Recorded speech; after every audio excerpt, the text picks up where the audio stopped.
La première eau, c'est le corps. Le Colorado est le fleuve le plus menacé des États-Unis. Il fait aussi partie de mon corps. Je porte en moi une rivière. C'est ce que je suis, Aha Makav. Ce n'est pas une métaphore. Quand les Moraves disent Iniesh Ana Makav Ituum, nous disons notre nom. Nous racontons une histoire de notre existence. Et au milieu de mon corps coule une rivière. Jusqu'ici, j'ai dit le mot fleuve ou rivière à chaque strophe. Je ne veux pas gaspiller l'eau. Je dois préserver la rivière dans mon corps. Dans les prochaines strophes, je tâcherai d'être plus économe. Les Espagnols nous nommèrent Morave, Colorado. C'est le nom qu'ils donnèrent à notre fleuve parce qu'il était vase, rouge, épaisse.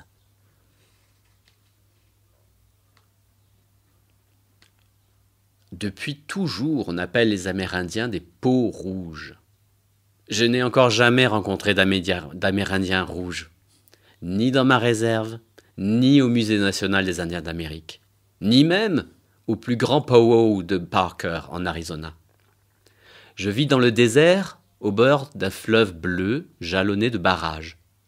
Les seules peaux rouges que je croise sont les touristes blancs brûlés par le soleil après avoir passé trop de temps sur l'eau. Aha Makav est le véritable nom de notre peuple, donné par notre Créateur qui libéra la rivière de la terre et l'enchassa dans nos corps vivants. Traduit, Aha Makav signifie la rivière coule au milieu de notre corps, tout comme elle coule au milieu de notre terre. Ceci est une piètre traduction, comme toutes les traductions. Dans l'imaginaire américain, la logique de cette image relève du surréalisme ou du réalisme magique. Les Américains préfèrent le pot rouge magique, le chaman ou le faux indien en costume rouge, au véritable Amérindien.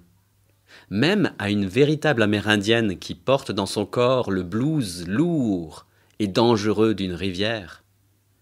Ce qui menace les Blancs est souvent relégué au rang de mythe. Je n'ai jamais été vrai en Amérique. L'Amérique est mon mythe.